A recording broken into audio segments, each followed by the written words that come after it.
Hey everybody, welcome to Adobe Live. My name is Wade Acuff and I'm your host today. And today we have 2D slash 3D generalist Raye Stewart, also known as Pixie Pew. How's it going, Hi. Ray? What's up? It's going awesomely, thank you. That is amazing. Before we get started, though, I want to remind everyone that we have the Photoshop Creative Challenges that are happening every day, hosted by Sam Peterson. They are every weekday at 9 a.m. Pacific time.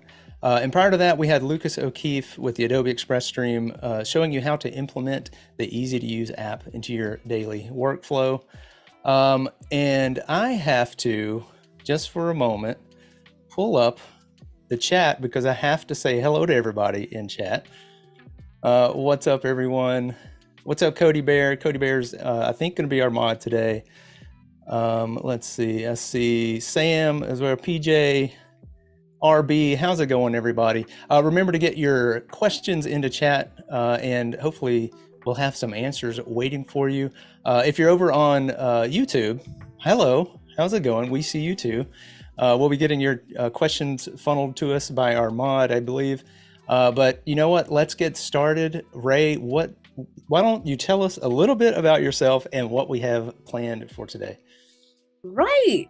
Well, as Wade said, I am a 2D, 3D generalist. I tend to specialize in character design, although lately I've been doing more kind of stylized food related things, but I'm a animator at heart. It's technically my first love, just making something come to life or having music and having something go with the music. It just, I don't know, there's something wonderful about seeing a still object burst with all kinds of energy and creativity. But over the last year or so, I started to step into my 2D animatorhood a little bit more. And this is actually one of my raid animations, which has a lot of things going on in there, but it's actually going to be, or is, using the technique that we're going to be using today, which is going into Photoshop, setting up our files, and then putting them into After Effects and then animating them from there. It's going to be super duper fun. It's not as complicated as the thing in the background looks. I know there's a lot going on there, but we're going to be taking an image, making it into a Twitch emote like the ones behind, and you're going to be able to take these simplistic steps and do it for yourself and animate anything you like. Oh man, can you go back to that emote screen, the animated one? Yes. Yes, look at these. Guys, take a minute. Look at these. These are amazing. Thank you. So this is what we're going to learn today, right? It is, yes. Today we're going to learn Awesome. how to make animated Twitch emotes. In fact, I have the one that we're going to be working on today. This is Oh, an wow. emote I've made recently. I thought it would be a good one to start with because it looks detailed. There's a lot of different things in it, but it's simple, it loops, and it's got a good place for us to start with understanding all kinds of animation techniques. Yeah, that's amazing. I mentioned earlier that I would be taking notes. So if you hear typing, that might be me taking notes. So, I'm ready for it. I'm all right, well, ready. let's get into it. Okie dokie. And yes, Becca, that is Freakazoid. I love Freakazoid.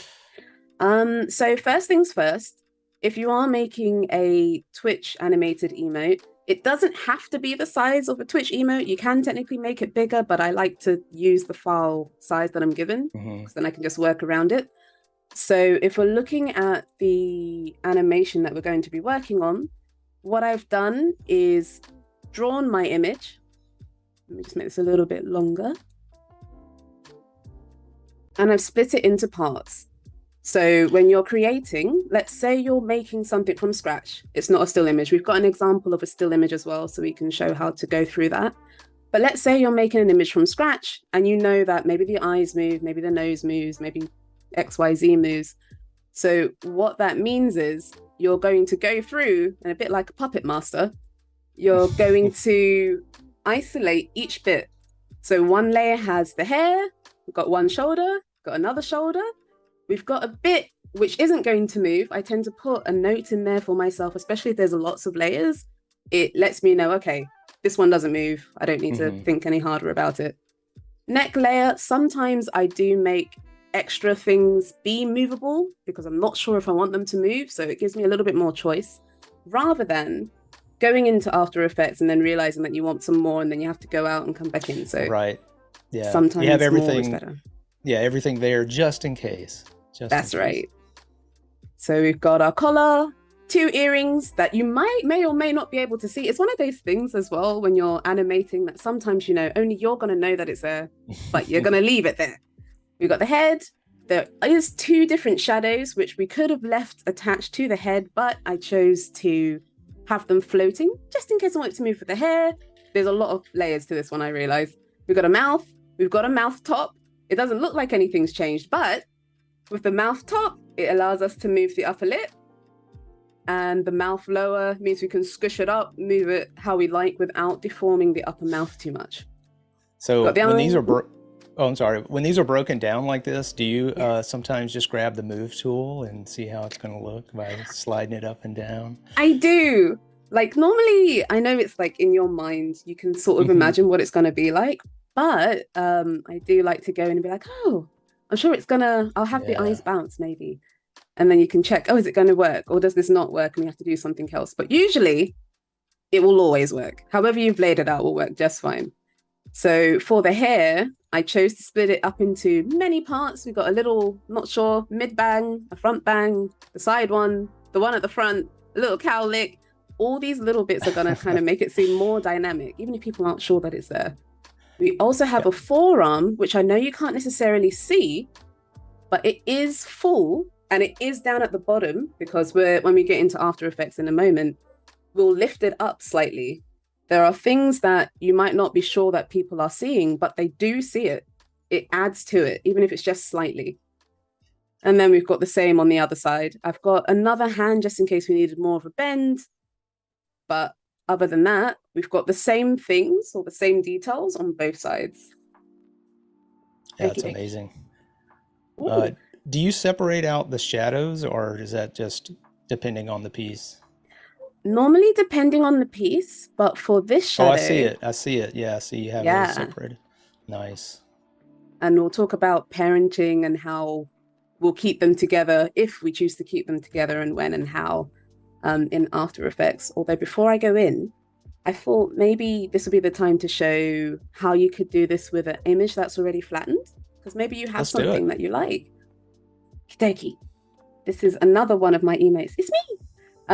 So what I normally like to do if I have an image and I've lost the PSD or something like that, I would duplicate it first. That's Control or J or up to, it's been a while since I've not used it's been a long time since I've not used the I've been using hotkeys for far too long. You can drag it down to you can tell us the hotkey. That's fine too. Thank you. The Control and J, or you can drag your layer down to the icon at the bottom. And I normally duplicate one just in case I do something wrong and I need to grab an old layer. Yes. It's gone. That's too hard to find. And then let's say I'm going to make another one and say I want this to be the mouth. What I do sometimes is I'd invert the color. So that's Control and I. And that way it allows me to see what's behind it. So it's like an easy way of me lowering the opacity, but I can actually see exactly where I am. Okay, that's a nice tip. That's nice. Or using the marquee tool or lasso tool, Control, Shift, and I to flip it around and then delete. And now you're able to go a little bit further in and clean up if you need to, because I don't think this is going to go outside of the mouth if we were to. And then you can flip it back when you're ready. And it will be the same with all of the other stuff, like the hair, for instance. So now I can see where the hair is. And then on the main part, I think the most important part is having your base. So let's say you did have a head like this one. You would need to make sure that the head was completely bald and bald of features too. So it would be going in and taking away everything. If there's anything behind it, you won't be able to move any of the features around or move the face or make it a little bit more dynamic. But that's pretty much where you would start off, and then you'd add more layers and things on top as you go. Do Do you start with a pre-planned, like what's the base of all of this? A sketch, or where do you start? Is it all digital? Is it, pencil paper? Nowadays it's more digital, actually. Sometimes it is pen and paper if I have an idea that I need to just get out and check the Hmm. positioning. But most of the time, like this one, for instance, it was drawn, it was sketched directly onto Photoshop because I had an idea already and I knew exactly what kind of positioning and things that I wanted. And it was Hmm. more, okay, we don't need to scan anything. We'll just put it in, see what it looks like, and then change it on the fly. But yeah, normally Nice. nowadays it's direct into Yeah. digital. And for the next part, the fun part, into After Effects. So, before I move on, I do highly suggest when you save this, you save it as a PSD. You don't want to change it into any other file because all of Adobe products actually receive all of the products the way that they are. Hmm. So if we double click this side over here and we go to animation ready, that's us. And we go to composition, retain layer styles, editable layer styles.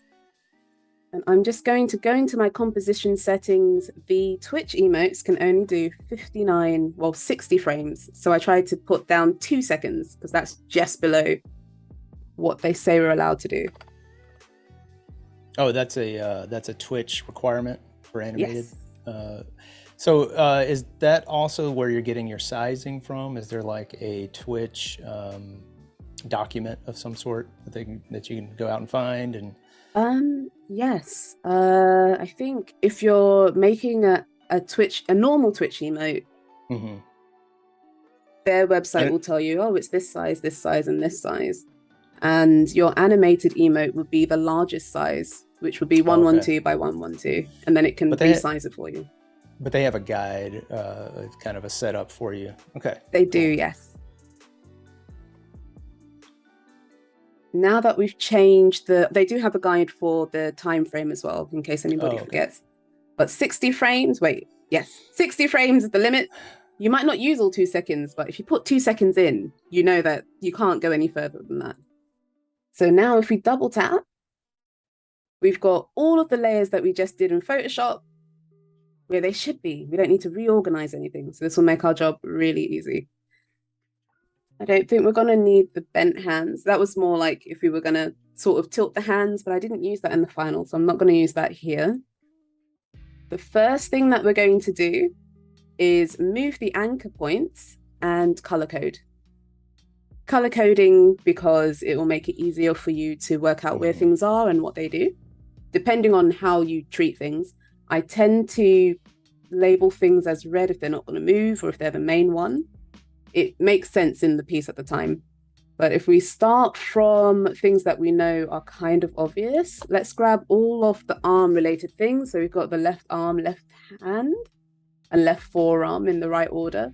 I'm just going to label all of these. And before we move on, I'm going to either push Y or go up to the top.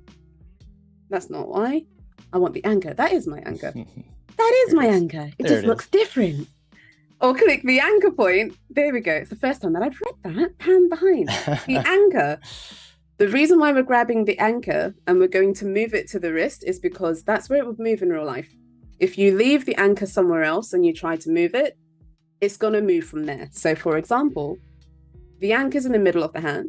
If I rotate, it's going to rotate there, but that's not where skeletal joints move. So we're going to move the anchor to where the wrist should be. And now if we rotate, it's going to rotate correctly. Nice. So we're going to do that to everything. Move that down a little bit. You might not end up using any of your anchors once you've moved them, but it's nice to know where they are, where they should be. I'm also going to parent. So I was talking about this a little bit a while ago with the shadows for the head. Mm-hmm. Parenting the pieces will make your job easier. Because if you don't, you're going to have to move each piece and try to make it match where all the other ones are. So for instance... yeah, make sure you parent everybody. It's a lot of work if you don't. So the hand is connected to the arm's connected to the forearm. I might want the forearm connected to the chest, or I might not, because sometimes you get more functionality if it isn't. But we know that the forearm moves, everybody moves. Although I might not want that in the end, we'll see. And left front, we don't need this one. That one's fine. Let us go through and do the hair while we're here. Do you have any specific colors that go with anything? Like, is hair always green, or is it just whatever on the day? It tends to be whatever on the day. Okay. The only constant is red for it's not moving or it's important. But that tends to be, if it's not moving / important, I can tend to gauge that by each project that I'm doing. Okay, so we've got our bangs moving. Let us connect the hair. I will say though, once I've started on, let's say maybe one hair and it's got one color, I'll color the rest of them the same color in that particular one. Right. That way I know, yeah. oh, this is still hair. So make sure they're all kind of grouped. Yeah. And we're just going to parent it back to the head. There we go. Let's move the head. Give it a little check to see what's actually connected to it, which the head is, which is good, but the eyes and stuff aren't. So we'll make sure we get all of those. Cheeks, brows, eyes, mouth, and shadows. Another check for the head. And the back of the head doesn't really get seen. We could keep it, but I don't think I moved it in the other one. I'm going to connect it just in case, though. It's a little bit better, just in case she moves her head like this. So when we do finally get to animating, we're going to have to act out what's happening, because it's always good to get real life examples. Plus, you notice stuff that you might not have added if you hadn't done it. I remember I was animating something and it didn't work, and I couldn't work out why until I moved my body how it was supposed to move. And it's like, oh, I see. Okay, I get it. That's right. Using reference. It's always a good tip, especially when you get stuck. It's like, okay, let me go find something, or I can take a picture or whatever. Okay. Just grab the shoulders and then we can move on to the fun. I mean, this is all fun, but then we can move on to the other fun part. Peach, the chest.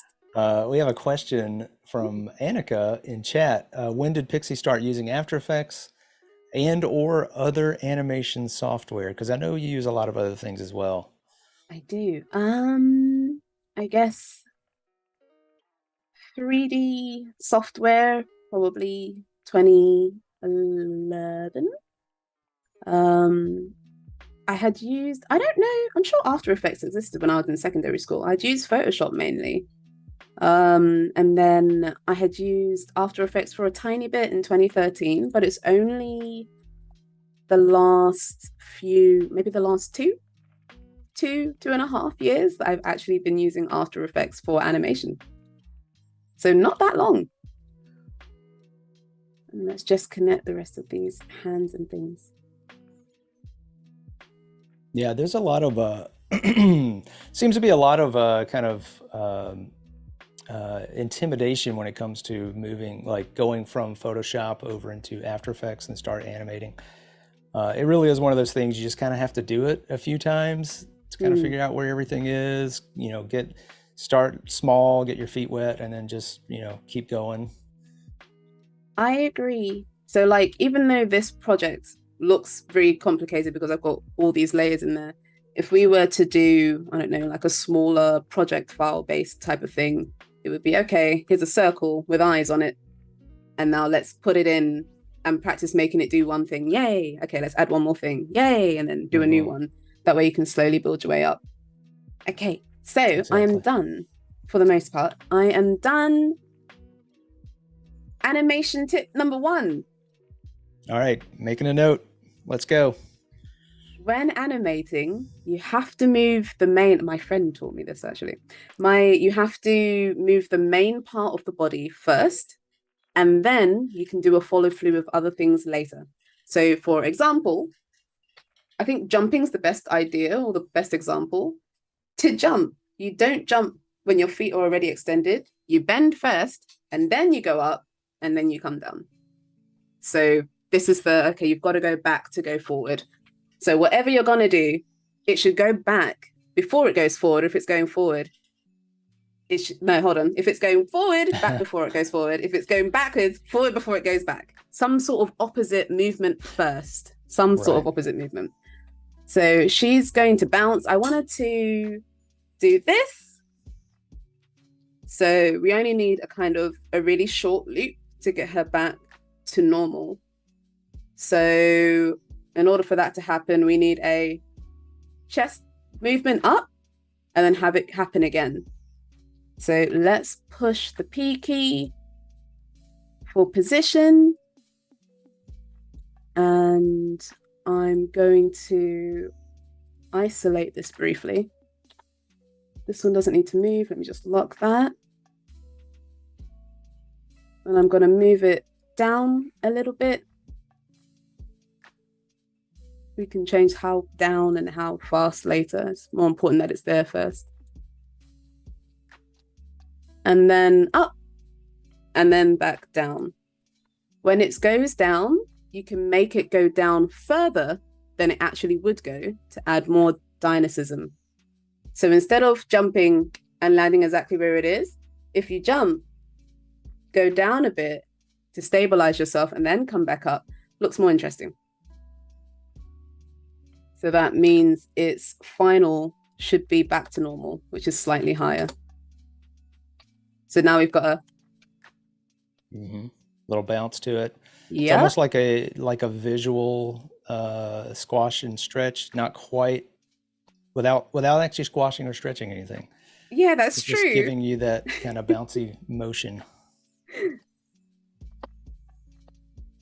Because we've got that, so you can absolutely add a proper squash and stretch with the puppet tool. That depends. So the purple emotes that I had shown before in my reel, some of those have the squash and stretch, but the squash and stretch is done on top of the position. Oh, the whole thing, yeah. Yep.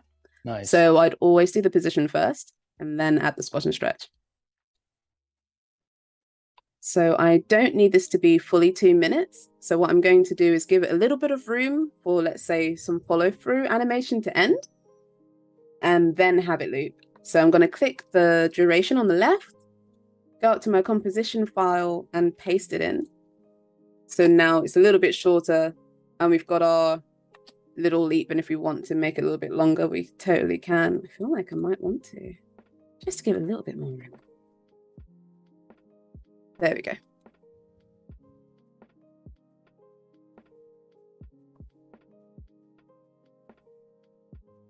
Maybe not much. Not much. Cool. That'll do. Nice. And then after this, it's slowly building up the pieces that we had moved the anchors of. So we did the chest, the bits after that. We can put the back of the top on, and let's say the left shoulder. So if we leave the keyframes of the neck open, we can tell where we're supposed to move the shoulder to. The shoulder's gonna bob too, but it would have to move after the chest. So again, what's another good example? Oh, like when you're walking. Okay, so when you're walking, you swing your arms, but this bit doesn't move until this bit does. So this bit has to move first, and then this bit comes up. Once this bit goes back, this bit moves in later. So that's what's happening with this. The chest has to move, and then the shoulders will follow. When the chest goes down, then the shoulders follow. So it's a more dramatized version of what we do in real life, but the more cartoony you want something to be, the more dramatized you're going to make it.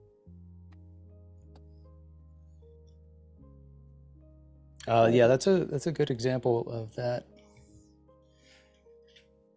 Do you have a specific, like, I'm sure it's just visual to taste, but is there any sort of timing that you know, like, is there just something that kind of works for you as far as like, oh, I'm going to animate this, but this is on a delay? Is there like, oh, it has to be so many frames, or is it just visually like this works, this doesn't work? It's normally visually. At the time, I'll be like, I might have that idea in mind. I've never had it frame based. But it's Okay. more been, oh, I want it to look like this. Oh, this isn't quite working. Let me just move Hmm. these frames, and then you end up changing the timing and spacing, and then you actually get what you want there. Like you normally get Right. close in the beginning because I don't normally go in with a set plan. And then after moving or adding easy ease or something like that, Right. it ends up giving me the kind of thing that I want. So this shoulder, we're gonna have her right arm be up. So that means the shoulder would have to be low. We could do this afterwards, which is actually really useful because we're going to dive into the graph editor to make our life easier. So we can actually make it where it's supposed to be right now. We'll Hmm. change it later once we add the other shoulder, which I might do because, you know, when you have other pieces on, it helps with the visualization a little bit better. And put that here. So what we've done is we've paused the frame, we've allowed it to go down, but one after the chest. And I'd like it to not go up so fast. So I might stick an extra hold. There's other ways to do this, but this is habits from Right. other things. So I'd add an extra hold and then allow it to come up after the chest comes up, and then have it fall down afterwards and let it topple a little bit. But the end bounce is always after the chest, otherwise you don't notice it. And then we can just copy it to the other one, put it in the exact same place, and we've done two shoulders. Well, one shoulder bounce. Now, I could do this in two ways. It depends on how you're feeling. We can totally just copy the keyframes and paste them on the other one. Hmm. To do that, not just copying and pasting. If you do, it's going to move the position as well, and that's not what we want. Right. We're going to right click and go to separate dimensions. And then one thing that I learned from uni, this is X and this is Y. So we need Y. Y Right. goes up and down. The hard thing is explaining Z, but we don't have to worry about that today. You know what? There's a third part to it. X, Y, Yep. Z. Yeah. Yep. Yep. It's great. I feel like maybe we all need to have that one. Yes. What was the other way? The other way is to do it manually. Ah. So You could parent it too, right? I could. There is a reason why I'm not. Okay. I I'm thought you gonna might say, know that. I thought you might tell us why. I thought about it actually before the class started. I was Mm, like, oh, it could. The reason why I'm not going to is because I want them to be in different positions. yeah. So I could make it follow one, but then it's going to always be moved when the other one's moved, and then I'd have to move it up. It Hmm. could still work, but it would probably take me more seconds to think about Yeah, how I'm going to offset the movement it already has. exactly. Then you'd be animating over a parented animation, which Right. can get weird. A little bit. Oh, so before I just happily dive into the graph, we have the shoulders bouncing. I know they're at different heights, but that's fine because that's kind of what we want. I've got both of them moving. I'm going to dive into the right shoulder, go into the graph editor, and if she's gonna be, hold on, we're flipped, aren't we? There we go. If she's gonna be up like this, that shoulder should be up already because that's what it would be like in real Hmm. life. So I'm gonna grab this, not that way, not like that. There we go. And hold Becca shift. in chat is saying did not know about separate dimensions. So yeah, thanks for that Ooh, tip. my pleasure. There we go. We're going to do the same to the other shoulder, but bring it down a little bit. But there's more tweaking, because if one is up, it's still going to bounce on the other way, but it's got to be down now. So let me take this on the right shoulder. It's up.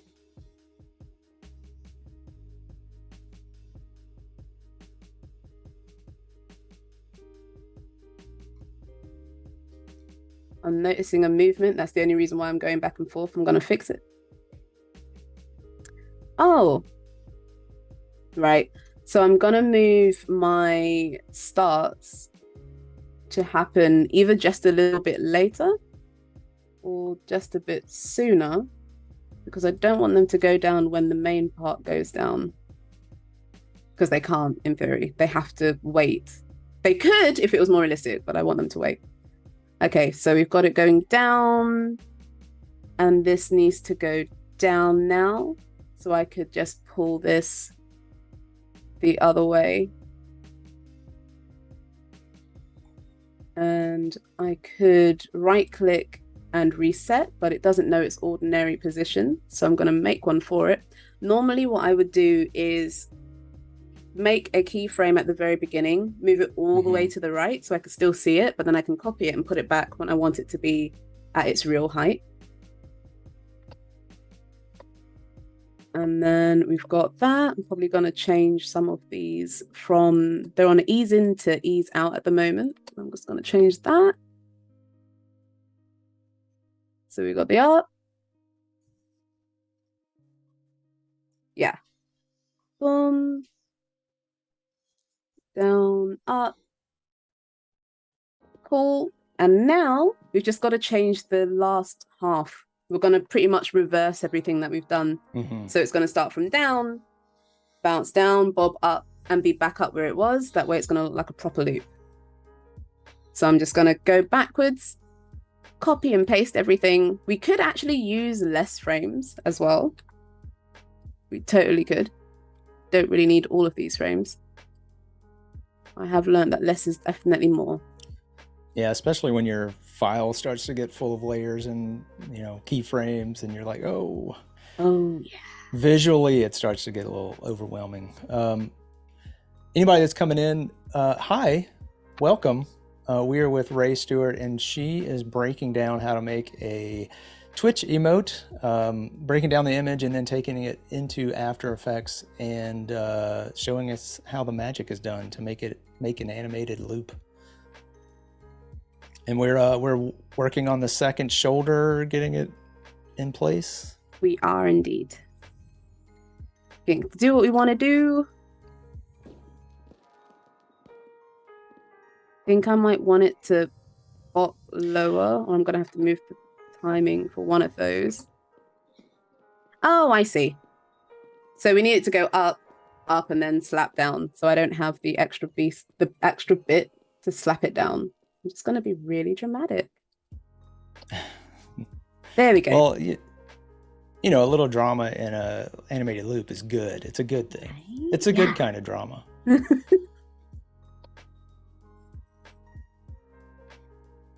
I also like seeing that you're like doing it as you're like thinking about it. I do the same thing. I make sound effects. I do all kinds of things while I'm working. I'm just glad the cameras aren't on then. I mean, I do the same thing. Yeah, I do the same thing when I stream, but it's just like I'm not thinking about it, you know? Yeah. But it's like when you can feel it, even though you're not really looking at yourself, you can feel what's supposed to happen. Exactly. Okay, so we've got the right shoulder.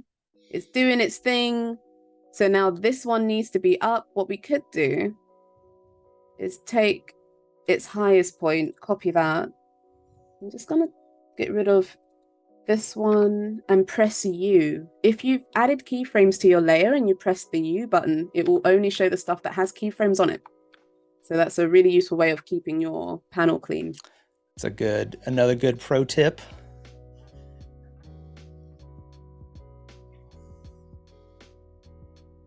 Let's paste that on there. I don't need that. I'm just changing these from easy ease because sometimes you need it to be a little bit more harsh.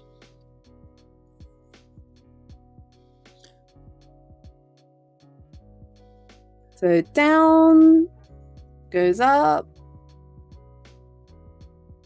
We need its final point to be a little bit higher.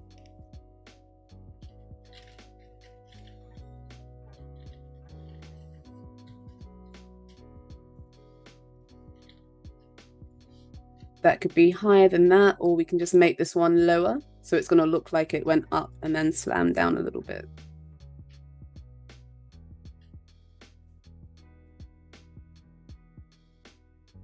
I'm gonna pause it for a second, move it over. Turn that off from being easy ease. We might not need that keyframe. Let's see. When you have a minute, do you want to walk us through your easy ease, ease in, ease out, what that means, and a little bit of yes, how that works for you? Ironically, sometimes it's more trial and error depending on what I need. I'm someone who tends to go into the graph a little bit more. But easy ease could best be described in the graph editor. At the moment, things are linear. Linear is a straight line, like we can see right here, which means it's going to just go there. It's not gonna slowly wind its way up, get faster, and then slow down. Straight line.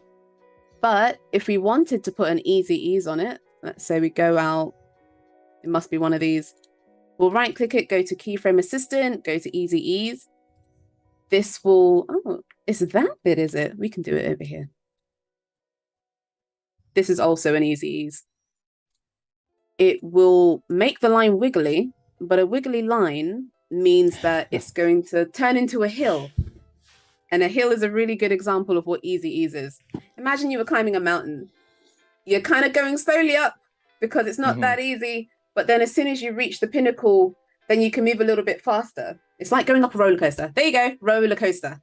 It always goes slow when it's going up. So if you wanted something to move up or get to somewhere slow, make it go up a slope. If you want it to get to somewhere fast, make it go down a slope. The more dramatic you make the slope, the more dramatic the animation is going to be.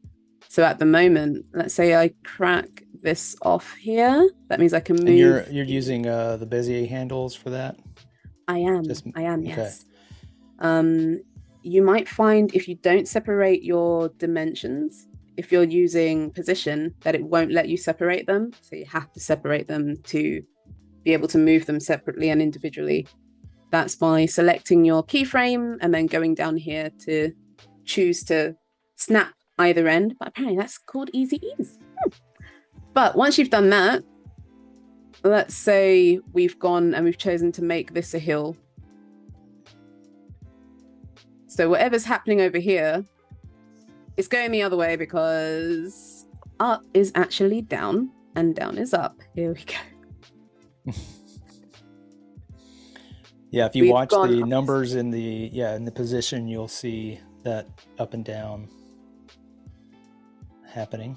Ironically, I really should, and I do that all the time. I always go up as if up is up. It doesn't mean up.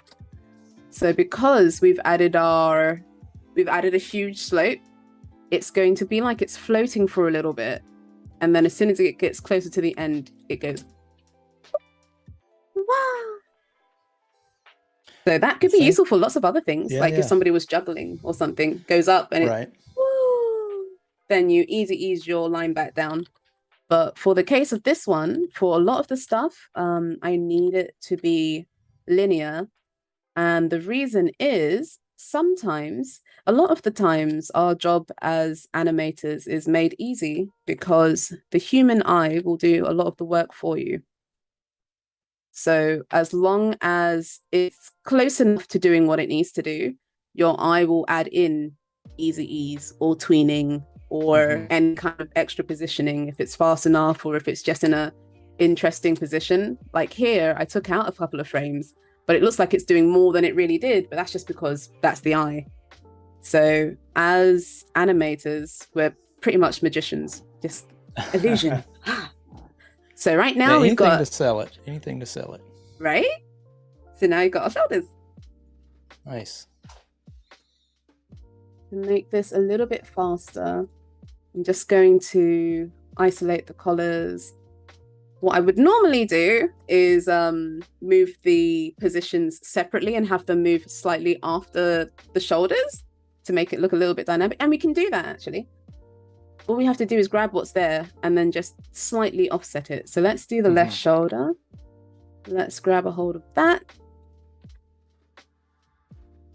Let's separate. Oh, that's the wrong one. Let me lock it down. There we go. Left collar. Pop it open. Separate dimensions. Slide down so we can actually see where it's supposed to be. Paste it. Assume that it's doing the right thing. Maybe move it one. So it's moving slightly after the shoulder, but now I've got a little bit of peekabooage with right. That's a technical term, by the way. The peekabooage. You can't have that. So what I might do is turn the easy ease on, and let me just see if I'm able to, other way, if I'm able to kind of mask it out. Yeah. Hide it. If I can't, I'm going to do it the way I would normally do it, which is just to add a keyframe manually and move it. What will this do? I don't know. Let's find out. I don't like it. It's a little bit too dramatic. It's too dramatic. Well, right. There, I mean, a lot of this is trial and error. Hey, let me try this. Let me do that. See what works. Right. One of these frames is not needed. It's that one. Okay.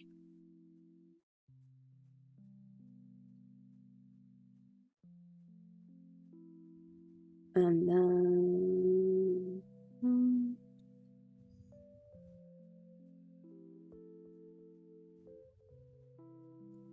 just moving it over a little bit to make sure that it's sort of doing what it should be. Ooh.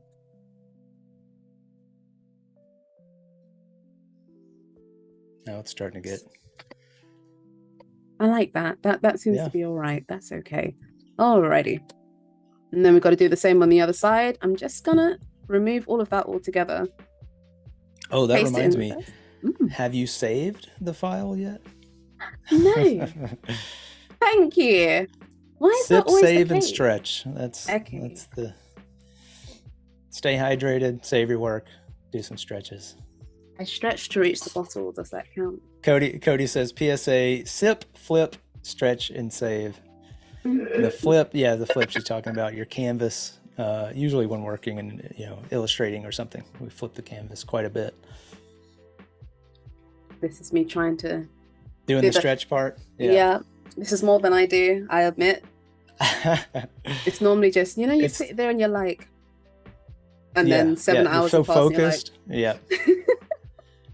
Try and move after that, and you're like, okay, I haven't moved in a while. It's hard to remember for sure, especially when you're focused. Yeah, when you're in the zone, you're in the zone. Okay, move that slightly over. Probably lessen how high it goes. Make sure that the same files are the same. Color up, color down. Maybe move that back a little bit. There we go, there's our left shoulder, just checking that everything's where it should be. And the shoulder moves down first, so we have to change this direction to make it work. We can have it pop up just a tiny bit. We can turn off easy ease if it's making it a little bit too soft. Having things be on linear is pretty useful for it to be really snappy. That's the word. Thank you. Yep. Clapping my hands meant snappy, apparently. I was reading the signals. I was like, she's snapping. Thank you so much. Okay, and same for the right shoulder. Then we're gonna slowly get up to the fun part, the other fun part. All of them are fun parts. They're really fun when you start them and really fun when you finish. It should be during, but you're like, yay! And then you're like, yay! We did it. Next. Well, it is like constant problem solving. So if you're into that, it's just a nonstop, see what problems you're causing to fix is not in a bad way, of course, but just like, you moved a shoulder up, now you have to move this other thing, got to solve that problem. It's very true. I don't think I've thought about it like that, but you're not wrong. I mean, I do like solving problems, so that may be why I think of it that way. Finding solutions, that's probably the better way to put it. Does mean there's never a dull moment, and it's never going to seem like it's the same thing you've worked on. That's right. We don't need that to be too high. It needs to be high, it doesn't need to be too high. And most importantly for loops, the first frame and the last frame have to be the same. So if they're not, everyone's going to see that this is not looping, because something won't hit the way it's supposed to hit. That's been moved off its axis a little bit. That's why we can see some stuff we weren't supposed to see. There we go. So now we've got the loop going properly. The shoulders are moving. You can't really tell when it starts back, apart from we can see the timeline. But now we can move on to the other bits. All right. I will say I tend to leave what I have deemed easy or fun to the end. So the arms, technically we could do them now because we've got the shoulders, but that seems like a really fun, easy bit. So I'd probably leave it all the way to the end. Yeah, you got to save it for the finale. You have to have the big finale. Oh, yeah. Oh, no. PJ was saying they get a migraine if they stay in the zone for too long. Good to take breaks. It's true. I think if I got migraines, that would probably force me to stop working. But sometimes you wake up and then you go to work, but because it's your own project, you end up being a bad boss, as my sister would say, and then you're just there until it's done, and then it's midnight all of a sudden. Okay, so we've got this one, and the head also has to move after the chest because the head's attached to it. Even though it doesn't look like it's physically attached to it right now, there's a reason for that. The reason is what we were saying earlier, we'd have to offset the animation if I connected it to the other one. So let's have the neck chest on. Now we can see when it's bumping. Go to the position of head.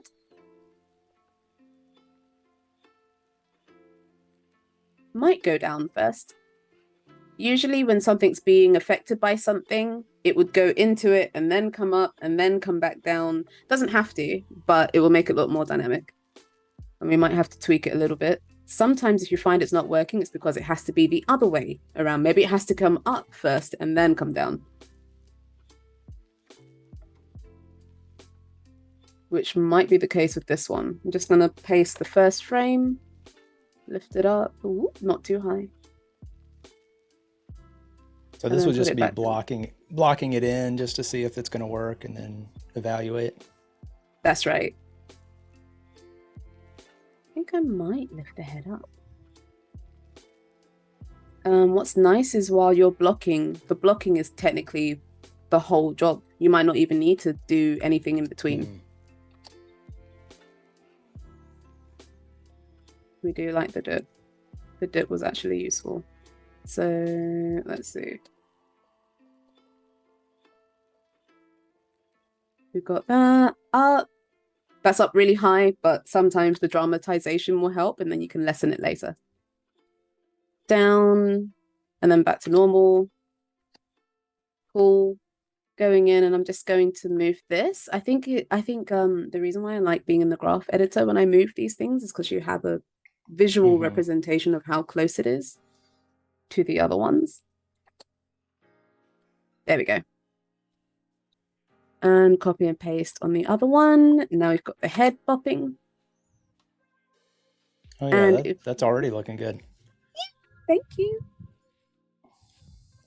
I also learned a really cool trick recently. Let's say you had a bunch of frames and they were good, but you wanted them to be slower or faster. How they were placement was great, but it needed to be slower or faster. If you select all of the keyframes, you hold Alt and you drag the last keyframe. It will do the spacing for you. So really, one of these slower ones might be good. But it kind of helps us do our job faster without having to try to work out where to put it. Plus, when you drag it out, it might not be in a place that you can actually keyframe for real. So like right now, I couldn't really select it. I can't put it where it is. It's like on a half keyframe. Right.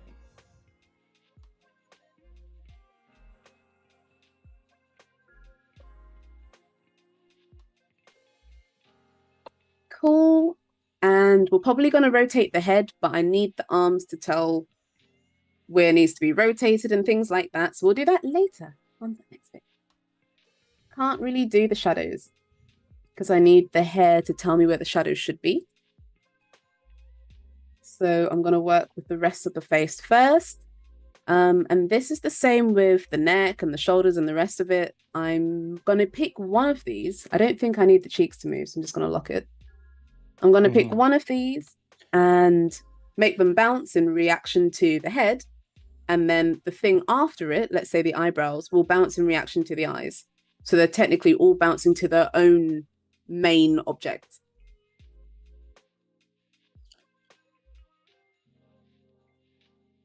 Might have it go up a little bit because it's going down. That looks like it's going up way too high. I'm just going to copy and paste that again. I do tend to work with full. Most of the stuff that I make is so low resolution-ish. Well, it's high resolution, but it's a small file, so it's normally okay, Right. but you can totally half these if you need to. Okay, so the reason why I'm making the eyes go up is because the head's going down. It's, again, offsetting and making things... Offsetting animation kind of helps, again, makes it more dynamic. May not work sometimes, but you normally end up noticing that halfway through and then you can change it.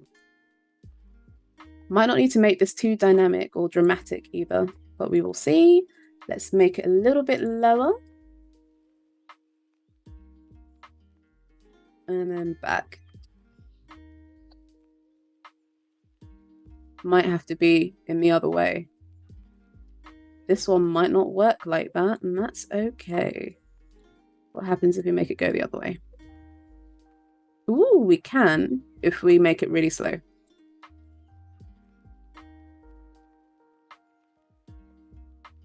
Ah, there we go. All I did was swap the frames around and then dragged it up. And again, we can just copy and paste. And in theory, we should just be able to... I'm going to duplicate this, actually. We should be able to just take the... Oh, no. We can't take the Y. If we do, the eyebrows are going to go to where the eyes are. There's two ways to do this too. Right.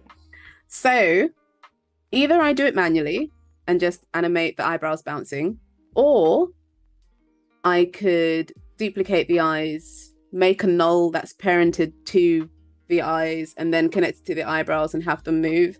There's no wrong way, as long as it works. One of them seems a little bit more technologically advanced than it needs to be. Whatever works. Yeah, big believer in if it looks good in the end, then it worked. I mean, there may be more efficient ways to do it, but you know, if it works, it works. Right. No one will know at the very end. Exactly. It's all about the product. So now I might tweak some of this. I've got the eyebrows going down, but I need them to sort of be affected by the eyes because they should kind of be ricocheting off the eyes because it is a flat image.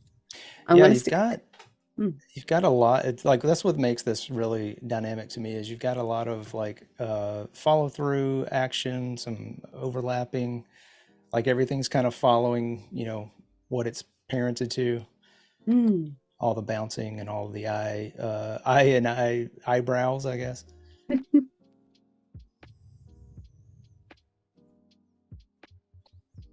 Some of these are not needed. Let me move this back. There we go. Cody is asking, how long does it typically take you to animate a Twitch emote from start to finish? It depends on how complicated it is. the purple ones that were on the screen before sometimes only take an hour and a half, 2 hours, maybe tops. I mean, it's really fast still, Really? from Oh, conception to, finish. thank you.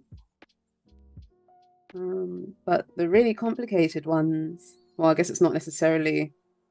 Oh, no, I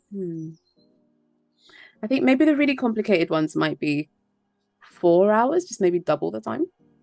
Not too bad though. Okay, next we can do the mouth. Oh, thank you, Cody. Okay, so I need the mouth to not follow the head. I need it to follow the mouth. We've got two mouths, upper mouth, lower mouth. We could do more stuff with it, but I don't think I did in the end. But I do need it to follow through. Like what you were saying with the everything that's parented follows the next thing that's parented. We need to do that again. Pretty much everything is going to be toppling. Got our own little dominoes. Yeah.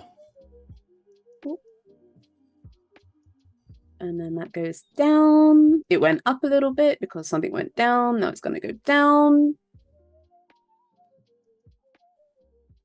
Maybe move it over because it looks like it's going down for a long time. Oops. I'm going to paste our first keyframe. Oh no, we've got an up. We've got an up mouth. Make it go up and then bring it back down without an extra bounce.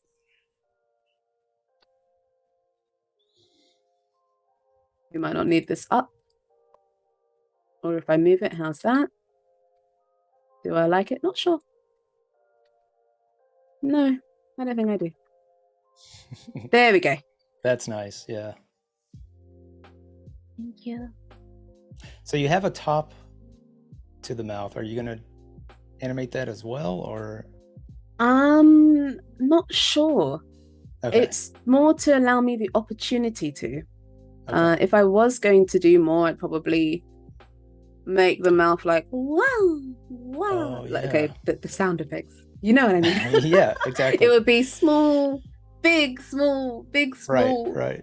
But this is definitely one of the examples of make more than you need sometimes, just in case. What about if you want more choice? And then what about if you try more choice and it doesn't seem to need to be there? Then you can just shut it down and you don't need to touch it.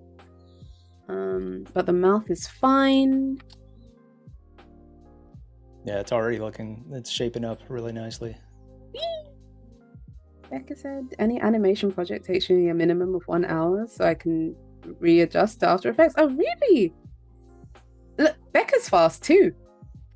We're the fast animation gang. I'm going to start taking tips from chat too. Oh. Chat, you have any tips? I need to speed up my workflows. Sounds like your stuff might be very detailed. Nah. I'm just slow and picky. That's all it is. Okay. Okie dokie. Now moving on to the rest of it. Now that the main stuff is moving, we know what the other stuff should do. I've left the hair parented to it because that's going to help me work out what the animation should be doing.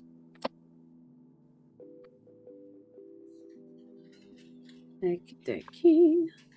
Here we go. It takes you oh no, not an hour to remember how to use After Effects. Becca. Please, Becca, please. Okay. So we've got our hair. Let's say these are our bangs. I do have hair, but sometimes it helps. We're going down. The hair looks like it's coming in. Then we go up, the hair bounces out. We go down, it might go down and then rest in its position. But I think it might be time to rotate the head. Because if we do this now, it's going to be where it is, but it might not be able to go as far as it needs to go. Yeah, it's going to affect the hair position for sure.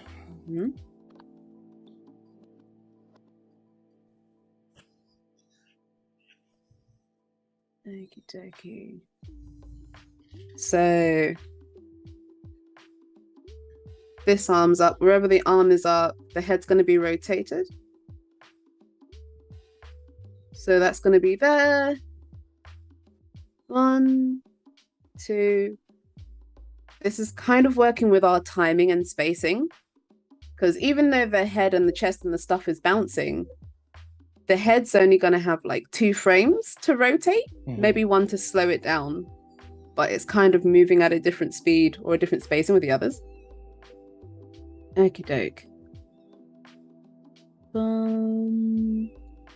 And what I might do, I'm just going to click the position and minus. That way it's going to keep the exact frame.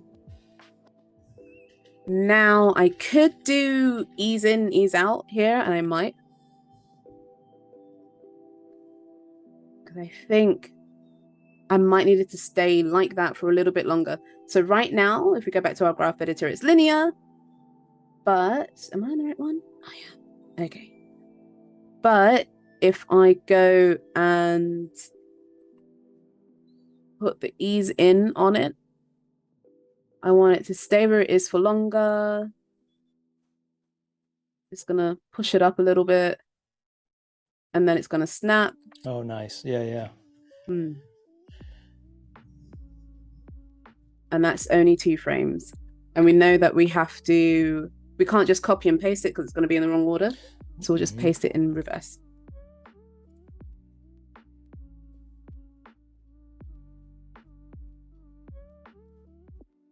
Oops, in reverse. And then we also have to flip the ease on it. Okay, here we go. Oh, okay, down is up. If we push our hill lower or higher than its current position, it will kind of make it do a little bounce before it goes beforehand, which is awesome. We can make that last a little bit longer. There we go. Just a bit more. Go extreme. More. More. Oh, maybe too much. Yeah, I think so. I definitely want a better hold. Now, what I would do normally is just do the keyframe twice and then maybe do an easy ease, because then it would stay where it's supposed to stay. Oh, yeah. Let me push that down a little bit. Just a little bit more.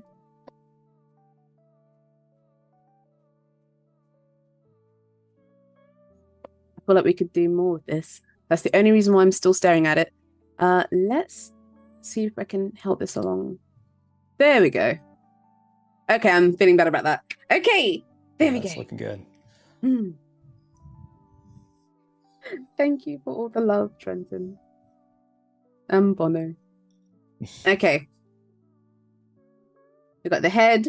Things are happening. We're in it.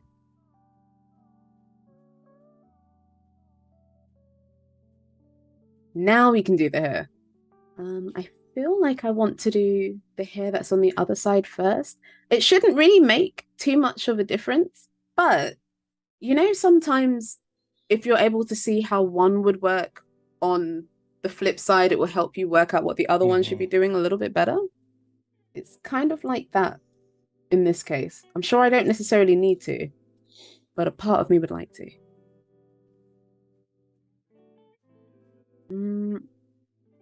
What? You want to make an animated chicken dance? Why you always come up with the most creative random things.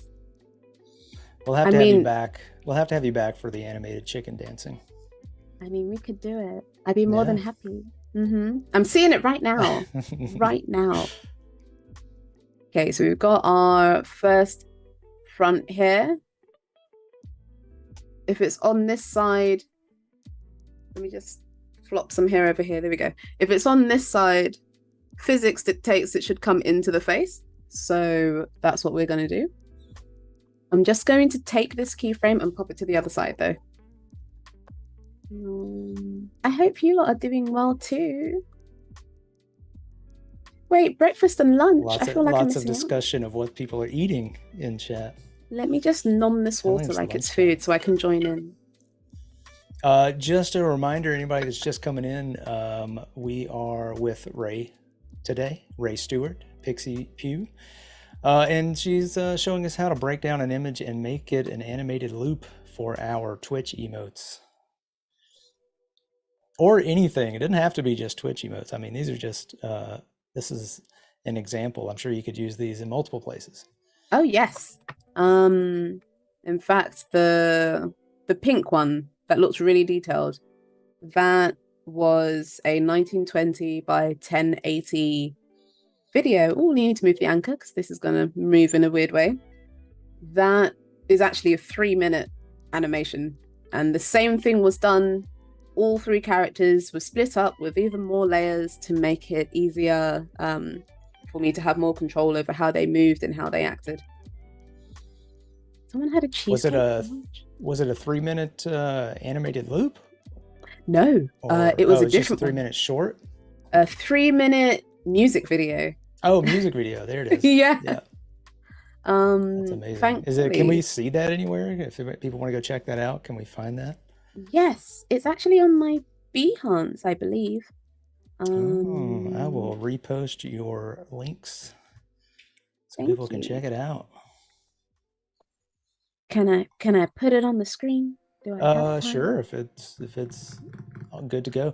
Yeah, guys, Raye streams. Tell us a little bit about your streaming. You stream on Behance as well as Twitch? I do. I tend to do more games on Twitch, but Behance has been a wonderful platform for me to calmly do work.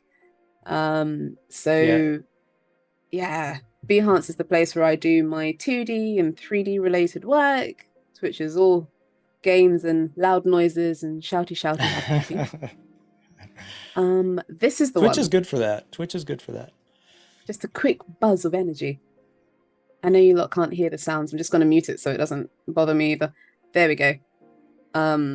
That's just the intro half, but this... Oh, it's 2 minutes. It felt long enough. So once I had animated some of the basic parts, I would be able to reuse them and put them in different positions to make them happen in the same way. But in order to get them to move there first, that was the process of, okay, let me move the anchor, let me do this, let me do that. And I learned one awesome new thing, which I can't fully remember, but I'm sure it's in there somewhere. I worked on the Plastic Man character first. And because they were both sort of made from the same type of body, they were in the same position, I actually copied all of Freakazoid onto a duplicated After Effects file of Plastic Man and just swapped the body parts over. That way I didn't need to have to animate both of them. I only need to do one and then just reskin it.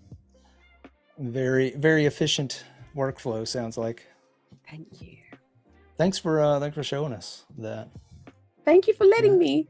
Yeah, no worries. Okie doke. There we go.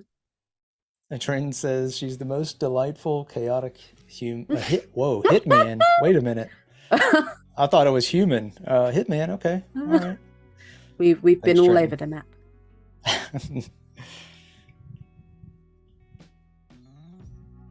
Oh, hi, Silver. Thank you for coming through. Okay. So let's say the hair is there. This one doesn't necessarily have to do much. It's just over and then it flops back to the other side.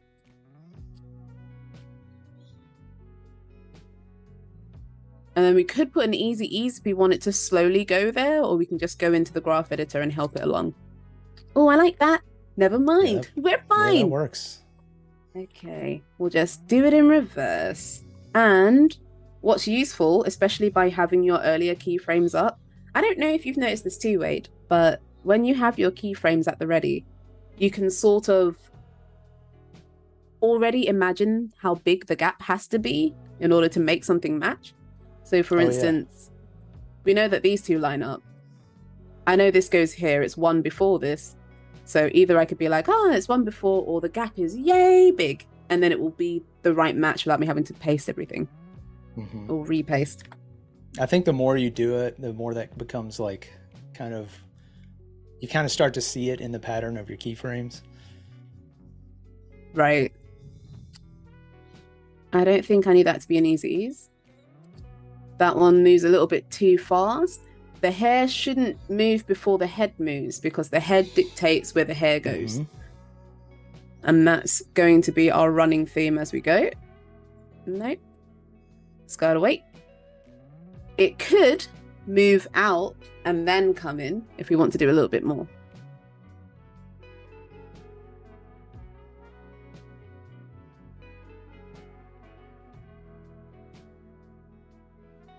It's just a little bit slow.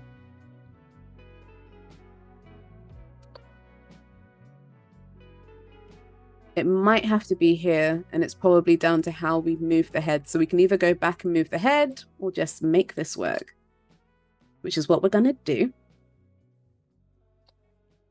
So we've got it. That does technically go a little bit further forward, but we can make it just a tiny bit more dramatic so it can be seen. There we go. Nice. Yeah, it's very, very crisp. Thank you. Snappity hair. We don't need that. Okay, there's not another one that goes on the front, so we're going to do this one next, moving the anchor because it's in the wrong place, and rinse and repeat. It's kind of, it ends up a little bit, I don't know if you've noticed this as well, but when you're in the zone and you know you're kind of doing something that could be quite tedious, it ends up being rather therapeutic. Oh, yeah. You're just like, oh. Yeah.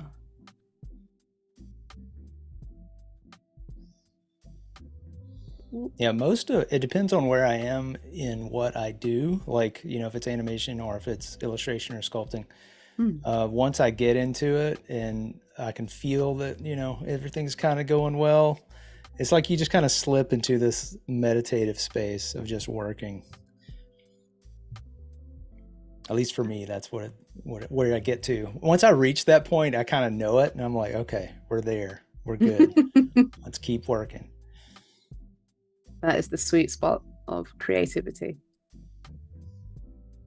Ooh. So in an instance like that, would you, oh, well, because the location might be different, but I was gonna say you could copy and paste maybe, and then just make tweaks. I could. I hadn't thought about doing that. I'm sure there's a reason why I haven't. I wonder what it is. Well, the location might change, like you said, because we are dealing with rotation, and if your pivot points aren't the same, you know, it can get a little odd. That's true. Let's find out.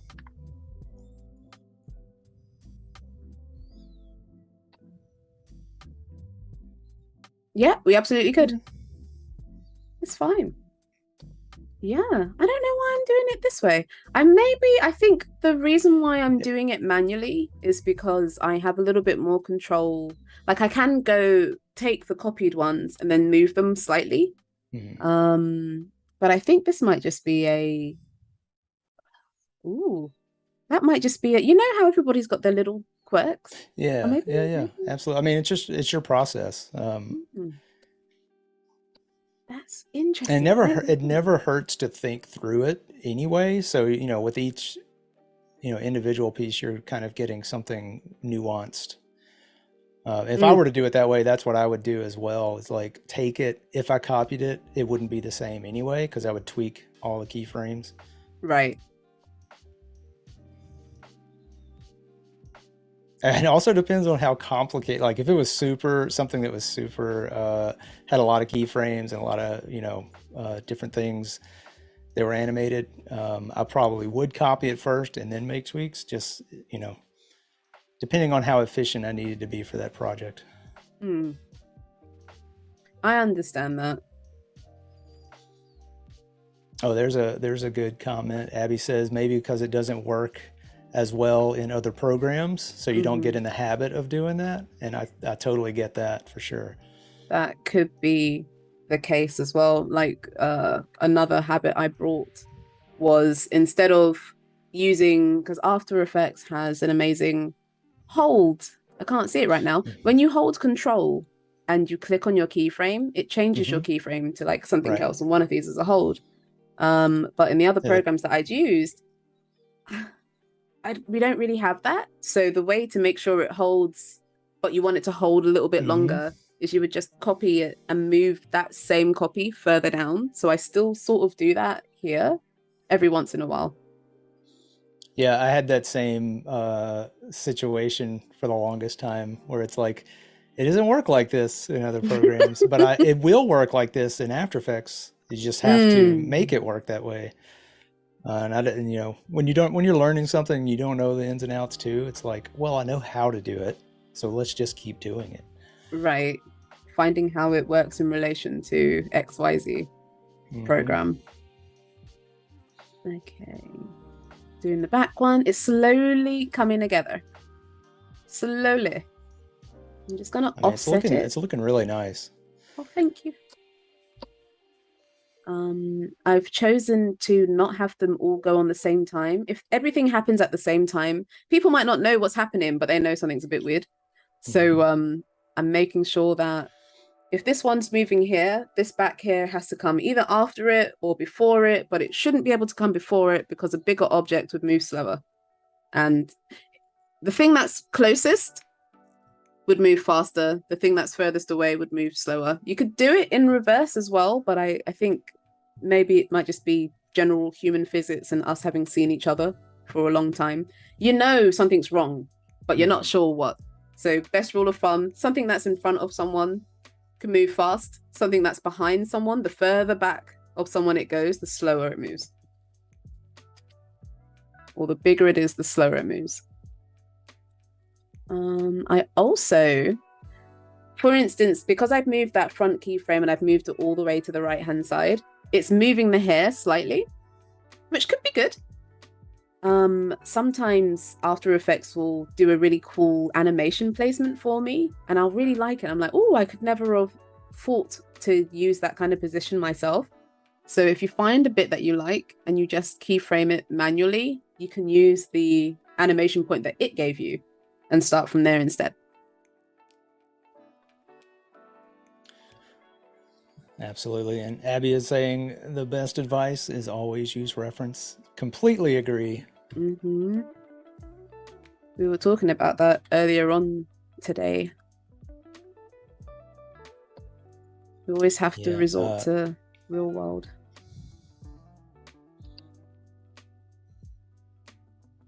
There we go. And back. I have to move it just one after.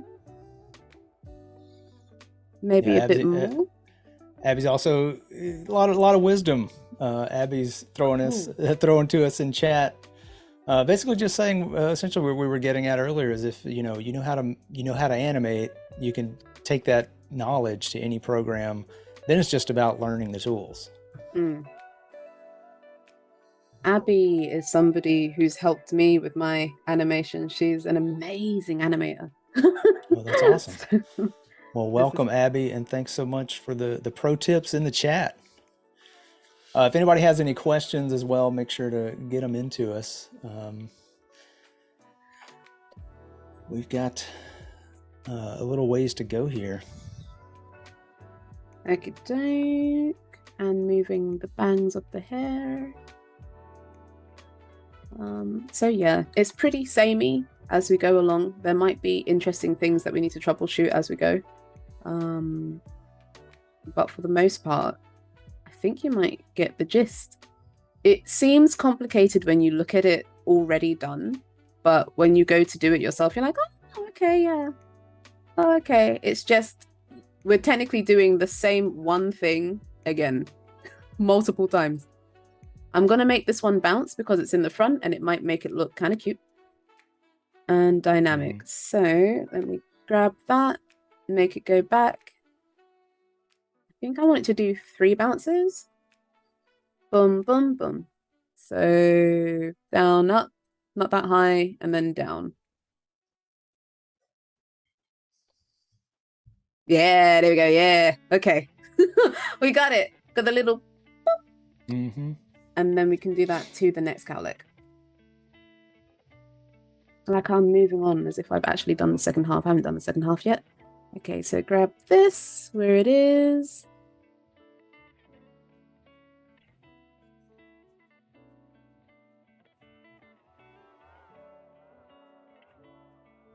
and it can't bounce like that. It's got to be dragged by the rest of them. And then it goes in.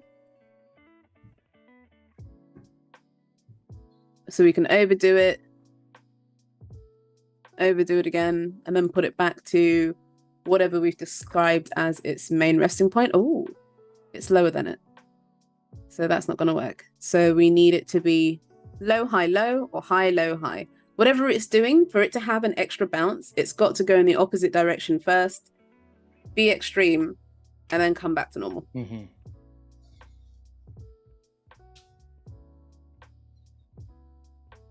And it adds so much to it, though. Just that one little piece. I mean, it was all looking great, but then you like every little addition pushes it that much further. Yeah. I feel like that's the magic of animation, especially when when you've got it in your head, you can see it.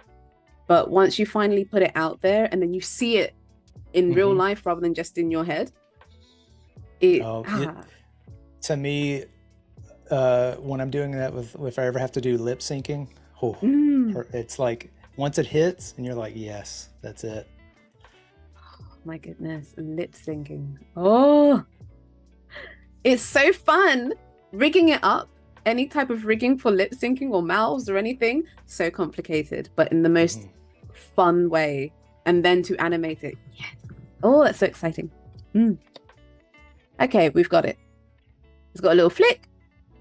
Now we need to do the other cowlick, which is right here. That is not where you belong. Hold on. Let me just move this. All right, it's in the wrong place. Its starting point should be back here, otherwise it's not going to do what we want it to do. So this cowlick, its leader is that big chunky bit we did at the bottom. It's not being affected by anything else. It has to be affected by the thing it's connected to. So it kind of makes your job easier as you go along.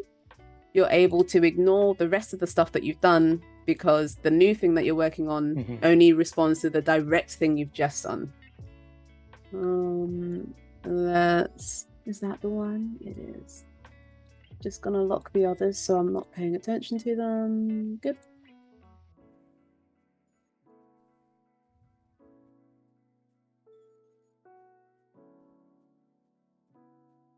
And then we'll have it come in.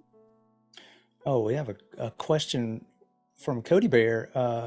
Could Raye talk a little bit about pricing for animated emotes? Am I allowed to do that? I guess. I mean, you are allowed to talk about pricing. Are you talking? Let me get some specifics. Cody, you mean as in commissioned pieces? I mean, obviously, if you're not comfortable talking about that, that's fine too. Oh no. But yeah, Cody, give us a little bit of clarification on that if you can. Just want to make sure I ain't TOSing. Yeah, you're fine. I mean, there's a lot of industry talk that happens on Adobe Live, so a lot of times pricing does come up. Let's see. Yeah, Cody says, as in commissions, how you price your emotes. So interesting history with that.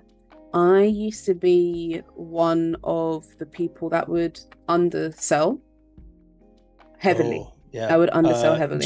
Join the rest of us. Oh no! I think everybody has been at that point, at least early in their careers. But sorry, go ahead. Yeah, it's a tough thing to tackle, Yeah, because in the beginning, when you eventually stop comparing yourself to other artists, then you're like, oh, okay, you can raise your prices a little bit more, and then you might be surprised by somebody that's got their one higher than yours, and then you're like, oh, why haven't I done that as well? It definitely comes down to the confidence of your work, and then there's definitely fear around, oh, if I put it to a price that's actually sustainable for me, will people pay it? And if they don't, does that affect my self-worth as an artist? There's a lot of those extra thoughts that go on before, especially when you're starting out. You're just not sure that you're good enough to charge a real amount. But I've been very fortunate while I've been growing and learning to not undersell and underprice, my friends who have been in the business, other businesses longer, ironically, the person that I'm doing this for, they've always reminded me, no, cool, that's too low. You need to bump it up. And it's like, oh, okay. So normally every time I hear somebody say, no, it's too low, I'm like, oh, okay, whatever this new price is, I'll put this as my new price now, and then I'll slowly raise it, I guess maybe every year. I should do it more often than that. But in the beginning, the emotes were, for the amount of time, it was crazy low. I don't know what I could have sustained with it. But now it's high enough, one, because of, you got to think about the amount of time that you have to put into it. You doing work for someone else means that you can't do the work for yourself. And as artists, our creative genius and all of that jazz, we're kind of doing this to make our own stuff. It's fun making stuff for other people, but you want to make your own vision. And if you're making somebody else's vision, it means you have less time to do your own vision. So you've got to consider that, the time that you're taking. You've got to, I don't know if I want to move that up or down. You've got to consider how tricky it is, even if it's a simple thing. Maybe you've got to redraw it, or and I mean, I love the idea that you're, raise your prices with each year of experience, because every time you've got to make sure you're getting your value out of your own training and everything that you're putting into it. So absolutely value your time, that sort of thing. This emote you make today will make the next one better, so they're getting a greater value. It's a lot of things that add up.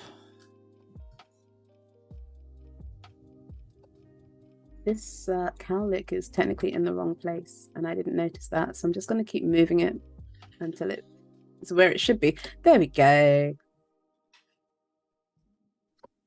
Some of that bounce is a little bit too strong, so I'm just going to move it.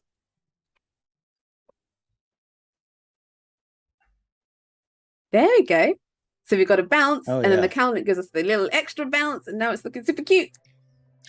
Yeah, that's great. That's so, that is, when you first showed this, the finished piece, I was thinking, oh, there might be some, squashing and stretching or moving things, or, extending. It's not, it's all in the pieces doing their individual thing. And that's amazing. Thank you. This is what comes down to when I was saying that the human eye will do most of the work for you. We can't see up to a certain amount of frames per second as well. Apparently, the eyes just don't catch it. So with a lot of the stuff, putting a lot of little things together, the eyes is gonna add some awesome squashing and stretching that isn't there, or tweening, or all that kind of jazz. My sister's there. Totally works. My sister, Storm Stewart, also ironically went to the same uni as Mama, which probably explains why they're such good animators. Okay, next we're just doing the same but in reverse. I don't think I need the back here. I'm just gonna hide that for a second. And let's turn on one of these. If I find the corresponding hair to this, I can just put the frames on the same one. That way we don't really need to think that much. I could, in theory, copy all of those frames, paste it, and then flip them in reverse. But I'm not sure I'm going to. Sometimes it's more hassle than it's worth. And then usually, you may wind up moving a few things around anyway, so could have been the same amount of time. That's what I can easily get into that situation where I'm like, I'm going to do this complicated copy reverse, and then it would have just taken me less time doing it manually again. Right? See, sometimes the shortcut is really not the shortcut. Okay, which one is this? All right, so we've got it going to the side. Oh, okay. Oh, no, shouldn't be there. Out is fine. Goes out a little bit more. And then it's got to go in the other way.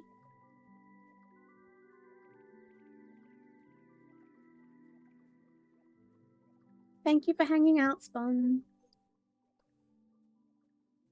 There we go. Got a little bit of movement. Don't think I want it to happen at the exact same time. I don't think you're really going to notice when it's going, though. There's so many different things moving that it can kind of mask all of the stuff that's happening. I'm probably going to have this one come out to go back in. Just change it up a little bit. Oh yeah, it's looking good. But it's moving before the head, so let's make sure it doesn't. It's impossible. Nope. C'est impossible. C'est impossible. Oop. Yeah. Nice. Okay, cool. Next. That's a fun one, so we'll leave that till later. And front bang, so we need to copy this one. This one and this one are the same. Here we go. Technically, what I could do is just put the keyframes in the exact same place, grab all the keyframes, and then just shift it to the left or shift it to the right, because then it will look like I've actually offset it in a better way. And that's to go out further. Do I ever create or use these emotes with Discord? Yes, actually. Ooh, that's a really good point. Which comes down to exporting, which I'm not sure I was going to talk about, actually. So good question, Elizabeth. I've actually gone through and made actions for these, which I highly recommend you do. You would export the video as a MOV, alpha and RGB. Alpha for transparency, RGB for the color. I would suggest you start an action and you would go to File, Export, and Save for Web Legacy. Once you do that, you'll be saving as a GIF. I've got two here. One for Twitch GIFs, where it saves as a GIF and it actually closes Photoshop as well. So I know it's done and it's got a default name that I know, oh, it says for Twitch. And for Discord, because maybe one would require a different size, maybe you've got to lower the percentage. When you go to export a GIF, it wants to do it at 100%, could be too big for what you need. So you can lower it, and because you've recorded it as an action, just make sure you label it. There we go. Twitch GIF to Discord GIF. So I'm able to quickly do what I need to do. And nice. For Discord, I don't think much has changed. I think it's probably just a different name for this one, or maybe making it put it in a different place. But once you've found what works, I definitely say make your life easier by making an action. You don't have to do it again and again and again if you know you're doing more than one. Big fan of actions. It really saves so much time. Yeah, and droplets. Have you ever used droplets? It's sort of like an action that lives on your desktop and you just drag a file into it. What? I've never heard of this. Yeah, go check it out. There's there's a couple of videos on the Adobe channels, YouTubes. You can check it out there. I'm gonna have to. That sounds incredible. I don't want it to move at the same speed. So I think I'm gonna go back into the graph editor, grab a hold of this, see what happens. A lot of it happens to be trial and error for the most part. It's like, oh, what does this do? Do we need this? Not sure. What does this do? That could be cool. I didn't notice this before, but what I think really is starting to sell, like I like that there's asymmetry in the hair design, so that it's not the same on each side. That really helps, I think, with the. Unless I'm seeing something wrong, is that correct? Oh no, that's correct. Okay. If I open the ones that we've actually done out, some of them end in the same place, but a lot of them are slightly after, slightly before, or Hmm. their middle frame for where it would bounce are in a slightly different position.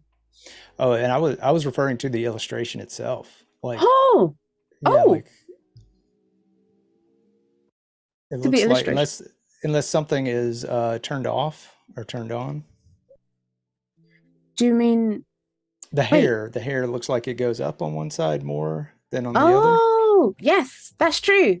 Yeah, okay, so Um, that's the that's original. Yeah, true. yeah. So Yeah. that really sells it too, that it's, it's not just copying and pasting or using the symmetry tools to make everything. Oh Very no. nice. Thank you. Thank you, Dave. That's doing the right thing, but it's a little bit too harsh and it's happening at the same time. If I get rid of this, is that all right? No, we need it, but not at the same time. That's good, but it's too much. There we go. There we go. Just the subtlety. People don't know it's there, but they know it's there. Probably squeeze something in. Yeah. And then let's say we go in reverse. Actions and templates. Oh, for sure. I've got, I don't, do I have templates of animations? I don't tend to give anybody, I don't do commissions often. Hmm. Um, but I always make them different. So I don't think I use templates for um animations usually. But there are a lot of people that do your character here with this template or this Oh yeah. animation or this pose. So Hmm. if you were going to do that, that would be really handy. If you just made, let's say you were doing this one for everybody, you'd have a circle for a head, not detailed, but just an idea of where everything goes. It would all move the way you want it to move. All you'd have to do then is what I did with the Freakazoid, is to paint your stuff where they're supposed to be and then just replace the image. Done. Hmm. Really quick then. Oh, I noticed you had a bunch of actions for something called Sims. Oh What yes. what is that about? Is that Um something? Is that more of the I gaming side of things? yes and no. That's actually my tutorial side of things. I I, do tutorials and a lot of people have been asking me to do tutorials for The Sims. So nice. I think I saw those on your YouTube. Is that what that YouTube tutorials is all about? Nice. yeah, I do have all the other stuff on there. I've got a lot of Adobe programs and a few Hmm. other different Hmm. but everyone's like, oh yes, but where are the Sims? And I was like, oh okay, I'll go to the Sims, that's fine. Yeah, Um, peeped on a few of those, oh, looking through your thank work. you. I thank you. Hmm. Also a big Pokemon fan. Am Oh I right yeah. about that? Um, very big Pokemon fan. Very blessed. I was able to go to their offices recently, so I feel like I'm in a wonderland, a Disneyland of Pokemon things. I think some of the were those photos on your Instagram. Is that correct? Yes, that is correct. We had a huge event here last week. First Uh, ever huge Pokemon thing ever in England in all these years. It was very big. That's not right. That one's just kind of doing its own thing. It's wonderful that it's doing its own thing, but it can't do its own thing here. hmm. So, I see. It needs to come out and then come back in. So let me first find out what its natural position is, and then we can go beyond it. Elizabeth is saying saying Ray, you are her new favorite animator. Oh, thank you. Thank you. You are too kind. No pressure then. Hmm. Yeah, no pressure. No pressure. Okay, that's kind of hitting a similar note to something else. There we go. That's different enough. Okay, so the front and the back one, they look like they're hitting at the same point, but you can see that they're not. It's Yeah, there's again, definitely there's definitely a difference in the movement there. okay, now we can go over to the mid. Let's close all of these out. There we go. How am I doing for time? We can go faster if I need to. I feel like we need to finish this today. Oh, I can't hear you, Wade. Oh, am I back? Okay. Yes. We've got about 17 minutes-ish. Ooh, okay. Yeah. Let's put on that fast desperation music. And all we have to do is do this in reverse. And we're going to do it quickly so we can show the rest of this. So it goes up, it goes out, it goes back in. This is where it's really useful. What I could do is duplicate this, put it into a composition, flip it horizontally, and then move it back, but I'm not going to do that. And put it back down. Is that here? Boom. Yeah, there you go. Hey. And if we want, we could offset it a little bit. Good. And then the same again. Chucking it down. Oh, it's got an easy ease. Put that easy ease on it. Put it back up to the top. We're practically done. We are practically done. Ooh, too many easy eases. To remove a effect that your keyframe has, just hold Control and click your keyframe. Up and Resets then back. it. It does indeed. That is not the same frame as the first frame. Let's do that. And also drag or grab all of the frames, hold Alt, and then move them. You're not the same frame as the first frame, are you? Yeah, I see you. You think you're sneaky, huh? Trying to get away with something. It really is. Not today. Not today here. Not on my watch, keyframe. Not on my watch. Alrighty. We got the hair. She's looking cute. We're feeling it. And now, what else isn't already on? We've done all of that. We need the other cowlick. There is one. I don't see it. Oh no, this one doesn't have cowlick. Okay, guess we're good. Is that all of your hair? Are you sure? I mean, I believe you. That's all the hair. Nice. Oh, that's all the hair. Okay. Well, awesome. Made our life a little bit easier then. I was fairly certain there was more to this. But because it's asymmetrical, makes it look even cuter. That's right. Now the shadows. You were talking about that earlier. We can actually move on to it now. So we've got the shadow and it's visible here. And I need to be aware of this hair that's in the front. So I could go and find it. But apparently that's not what I'm doing. I trust my hands. They seem to know where they're going. Okay, so we've got that. The hair's there, and I'm just going to move it over. Just to make sure it doesn't move too soon. Give it a little bit of time. And now it looks like the shadow is moving with the hair, so we've not actually had to do too much at all. We could have parented it, but we'd still have to move it, even if we did. And then back. There we go. So now we've got... Ooh, that's a little bit too soon. Nice. Okay, good. Right, next. Actually, we can just have the position of the face shadow up for the other one, because we know when it's supposed to move then. Over here. And back again, just a quick check. We need to move it over in the first place, actually. There we go. Yeah. Yeah, that was way easier than I thought it would be. Oh. Getting those animated shadows in there. What? How are you thinking of doing them? I don't know. I was like, are you going to mimic a light source and have it like, look like the light's coming from this way? And I don't know.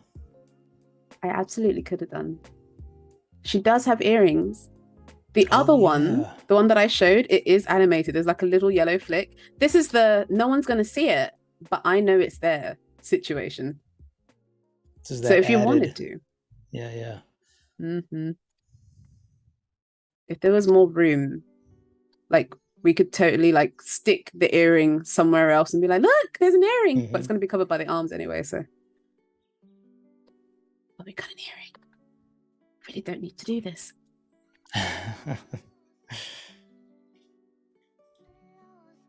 I'm just pasting it in reverse and trusting the process. And it worked. Cool. We didn't even see the earring properly, but there it is.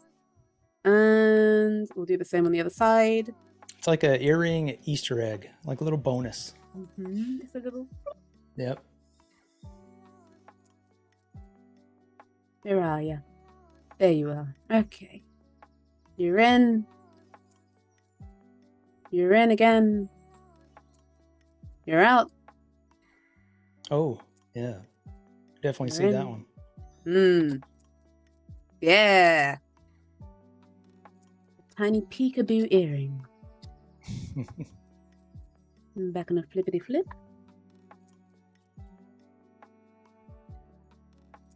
We'll just consider that good and we'll walk away. We're not even going to look at it. Not even going to look at it.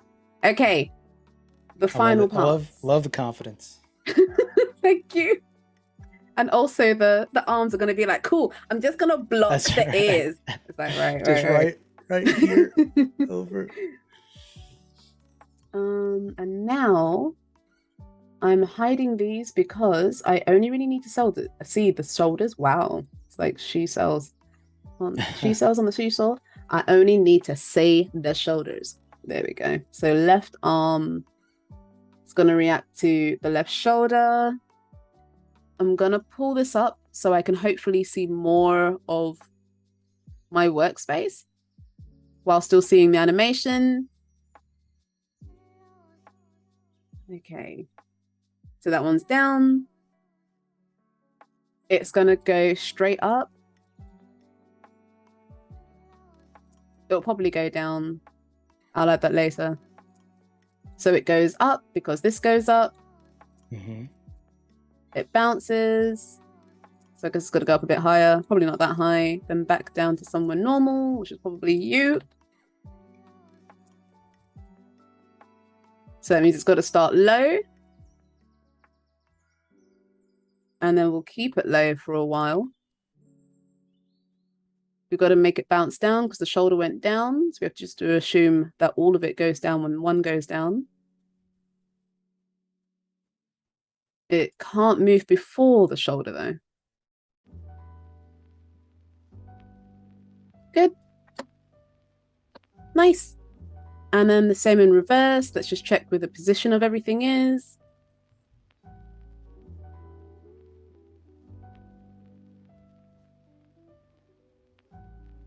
And then straight back down. There's a really low one. Who's low? You are. And grab you. Boom. Probably could just go straight low. Boom. Yeah, I don't think we need the bounce up.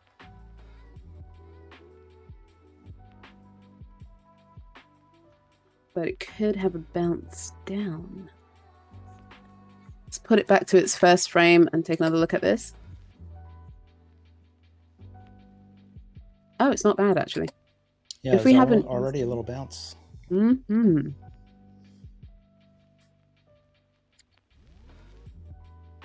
an ease in the middle.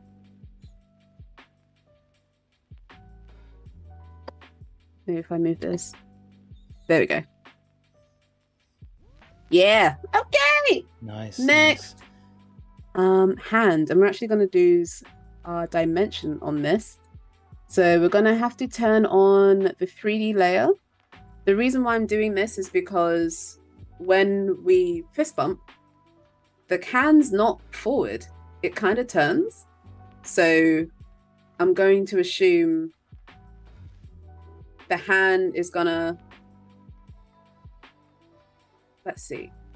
The hand's gonna turn when it's up, back to normal when it's down. So Okay.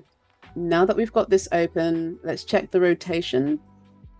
Y is not up and down, apparently, for this one. So when it's down, it's normal. So this is still down, this is still down. When it's up, it turns. And then, oops, when it's down, it comes back.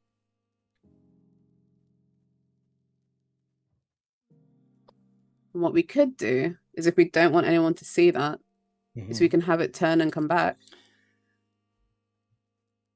Maybe give it a Heads little up, bit we of... got about 6 minutes. So 6 minutes! Huh. Okay. it's all right. We're good. We're good. You got this. Okay. So what I'm going to do as well is turn on the motion blur, just to kind of give it a little extra welly. Okay. Yeah, yeah. Little punch.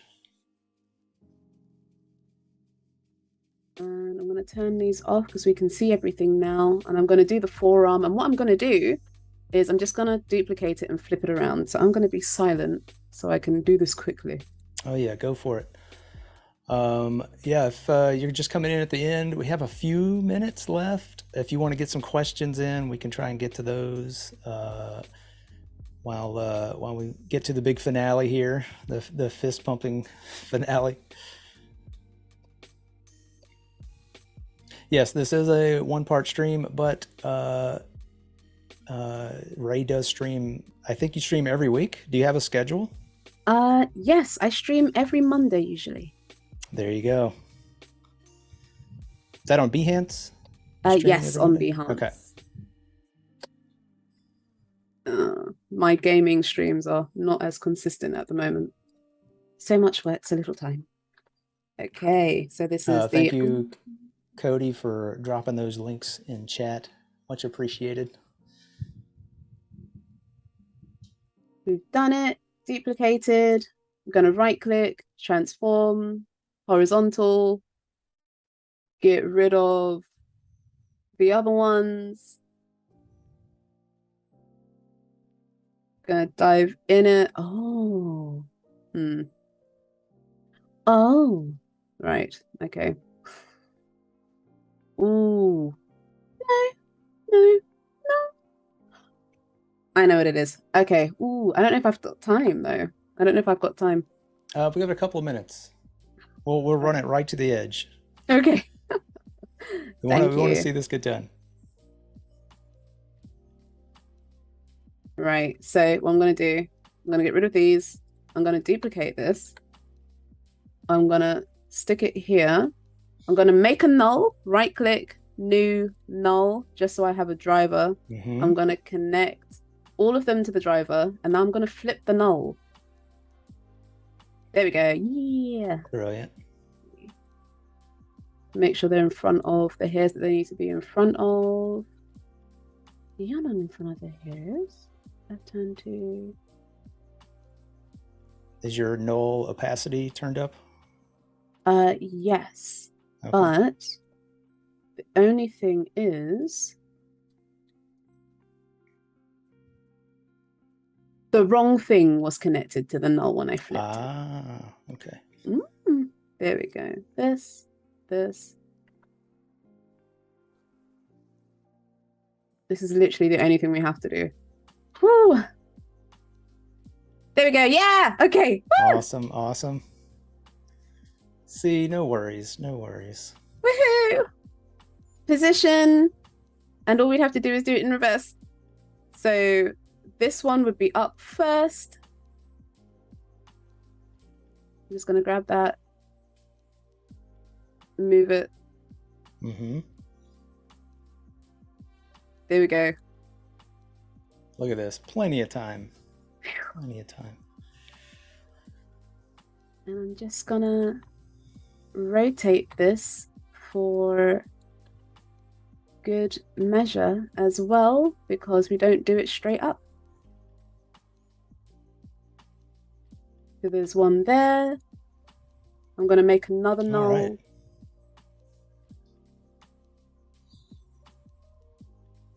Put these two to it, and we are done. Sweet. Do you want to show us a little preview? Like, what's it looking like? Yes, please. It is looking like. Nice. There we go. There's one. What is that Forearm. little? It's this. It lost its detail. Oh, the little bounce. Yep. Need it to go away. There we go. Nice. Very well done. Thank you so much. Just to let everybody know, we have the Illustrated Creative Challenge coming up next with Claudie from Print My Soul. And following that, we've got new episodes of How To and Graphic Glow Up.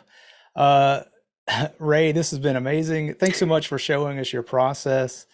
Now everybody can go out there and make their own animated loops using Photoshop and After Effects. And thank you so much for being on today. Hope to have you back soon. Thank And you for having that's going to me. do it. Yeah, thanks for coming. Everybody go check out Raye on Behance, streaming every Monday, I think. All right, Yes, have a that's good one, right. everybody. See you Bye. soon. Bye.